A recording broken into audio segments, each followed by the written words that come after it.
Hello, and welcome to The Essential Reads. My name is Isaac, and my goal is to bring to you a bunch of classic audiobooks in an easy and accessible way. This is me talking to you. I don't know how I was going to start this video. This would normally come out on a Friday, which would normally be Fairy Tale Fridays. But I've been having a bit of reflection, as I've not recorded for the past couple of weeks, due to mental health, and it's the Christmas period and all of those sorts of things. But doing fairy tales every week has been a lot of fun, but it is also fairly limiting, because there are only a certain amount of them. So, what I was thinking is that I would change the concept a little bit, still do occasional fairy tales and things like that, but also just once a week I bring you a different story, and if it's sort of a slightly episodical thing? That's a word? Episodical? Serial, if it's like a little serial thing with a sort of a short story or something like that, we will do it that way. For example, I want to do The Island of Dr. Moreau by H.G. Wells, but it's rather short and the chapters are short, and I think it would work better on a Friday format as opposed to a bi-weekly format like the other normal channel things. So that's what this is going to be. We're not going to do that today. If you've read the title of this, I thought I'd bring you some poetry.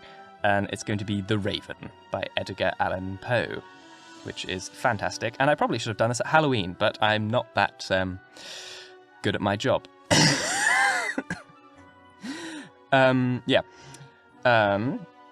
In other news regarding the channel, if you want to give me a super thanks or anything like that to help donate and support me in what I do, that would be very much so appreciated. As you can see on the channel where I'm putting this thing, Huckleberry Finn is having limited payments to me because of the content of the book, which I have no control over, was written a long time ago. But it's being limited, and meaning that I'm not receiving as much money from that book. Because YouTube, and reasons and all sorts of things. So if you would like to support me in what I do, you can give a super thanks or a coffee thing. There's links down in the thing. But yeah, that would be very appreciated because I love doing this, but I also need to pay rent and do all those sorts of things because I'm apparently an adult. I've been waffling for a bit. Links in the thing, like, subscribe, YouTubey things. Let's get started. The Raven by Edgar Allan Poe. Once upon a midnight dreary, while I pondered, weak and weary, over many a quaint and curious volume of forgotten lore, while I nodded, nearly napping, suddenly there came a tapping, as of someone gently rapping at my chamber door. "'Tis some visitor," I muttered, tapping at my chamber door. Only this, and nothing more. Ah, distinctly, I remember, it was in the bleak December, and each separate dying ember wrought its ghost upon the floor. Eagerly I wished the morrow, vainly I'd sought to borrow from the book's surcease of sorrow for the lost Lenore. For the rare and radiant maiden, from whom the angels name Lenore, nameless here, forevermore. And the silken, sad, uncertain rustling of each purple curtain thrilled me, filled me with fantastic terrors never felt before.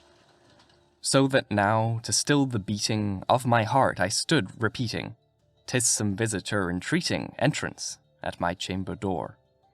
Some late visitor entreating entrance at my chamber door. This is it, and nothing more." Presently my soul grew stronger, hesitating then no longer. "Sir," said I, "or madam, truly your forgiveness I implore. But the fact is I was napping, and so gently you came rapping, and so faintly you came tapping at my chamber door, that I scarce was sure I heard you.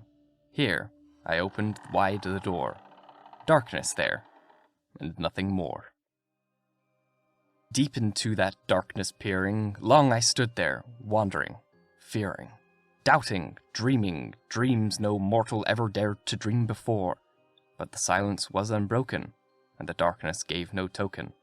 And the only word there spoken was the whispered word, Lenore. This I whispered, and an echo murmured back the word, Lenore. Merely this, and nothing more.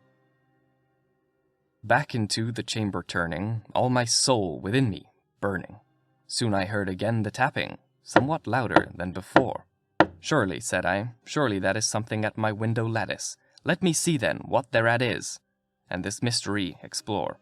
Let my heart be still a moment, and this mystery explore. 'Tis the wind, and nothing more. Open here I flung the shutter, when, with many flirt and flutter, in there stepped a stately raven of the stately days of yore. Not the least obeisance made he, not an instant stopped or stayed he, but with mine of lord or lady perched above my chamber door, perched upon a bust of Pallas just above my chamber door, perched and sat, and nothing more. Then this ebony bird beguiling my sad fancy into smiling, by the grave and stern decorum of the countenance it wore. Though thy crest be shorn and shaven, thou, I said, art thou no craven? Ghastly grim and ancient raven, wandering from the nightly shore, tell me what thy lordly name is on this night's Plutonian shore. Quoth the raven, Nevermore. Much I marvelled this ungainly fowl to hear discourse so plainly, though its answer little meaning, little relevancy bore. For we cannot help agreeing that no living human being ever yet was blessed with seeing bird above his chamber door, bird or beast upon the sculpted bust above his chamber door, with such a name as Nevermore. But the raven, sitting lonely on that placid bust, spoke only that one word, as if his soul in that one word he did outpour. Nothing further then he uttered, not a feather then he fluttered, till I scarcely more than muttered, other friends have flown before. On the morrow he will leave me, as my hopes have flown before. Then the bird said, Nevermore. Startled at the stillness broken by replies so aptly spoken, doubtless, said I, what it utters is only stock and store, caught from some unhappy master, whom unmerciful disaster followed fast and followed faster, till his songs one burden bore, till the dirges of his hope the melancholy burden bore of nevermore. But the raven, still beguiling all my sad soul into smiling, straight I wheeled the cushioned seat in front of bird and bust and door. Then, upon the velvet sinking, I betook myself to linking, fancy unto fancy thinking, what this ominous bird of yore, what this grim, ungainly, ghast, gaunt, and ominous bird of yaw, meant in croaking nevermore. This I sat, engaged in guessing, but no syllable expressing, to the fowl whose fiery eyes now burned into my bosom's core. This and more I sat divining, with my head at ease reclining, on the cushion's velvet lining that the lamplight gloated o'er, but whose velvet, violet lining with the lamplight glowing o'er, she shall press, nevermore. Then, methought, the air grew denser, perfumed from an unseen censer, swung by seraphim whose footfalls tinkled on the turfed floor. Wretch, I cried, thy God hath lent thee, by these angels he hath sent thee, respite, and nepenthe from thy memories of Lenore. Quaff, oh quaff, this kind nepenthe, and forgot his lost Lenore. Quoth the raven, Nevermore. Prophet, said I, thing of evil, prophet still, if bird or devil, whether tempter sent, or whether tempest tossed thee here ashore. Desolate, yet all undaunted, on this desert land enchanted, on this home by horror haunted, tell me truly, I implore, is there Is there balm in Gilead? Tell me, I implore. Quoth the raven, Nevermore.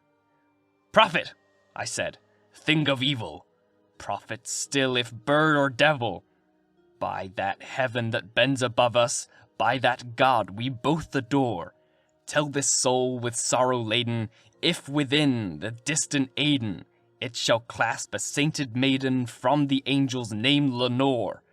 Clasp a rare and radiant maiden whom the angels name Lenore. Quoth the raven, Nevermore. Be that word our sign of parting, bird or fiend, I shrieked, upstarting. Get thee back into the tempest and night's Plutonian shore. Leave no black plume as a token of that lie thy soul hath spoken. Leave my loneliness unbroken, quit the bust above my door. Take thy beak from out my heart, and take thy form from off my door. Quoth the raven, Nevermore. And the raven, never flitting, still is sitting, on the pallid bust of Pallas just above my chamber door. And his eyes have all the seeming of a demon's that is dreaming, and the lamplight o'er him streaming throws his shadows on the floor, and my soul from out that shadow lies floating on the floor, shall be lifted nevermore. Thank you so very much for listening. If you enjoyed this slight change of programming, but if you enjoyed, please like, comment, share, all that jazz. And if you really enjoyed, do subscribe, because there is more to come. And if you really enjoyed, super thanks would be really appreciated. Apart from that, I will see you in a couple of days with another chapter of Huckleberry Finn. And thank you for your support. It really means a lot and really gets me through tough mental health times. You mean the absolute world to me. I'll see you very soon, and I hope you have a great day. Bye-bye.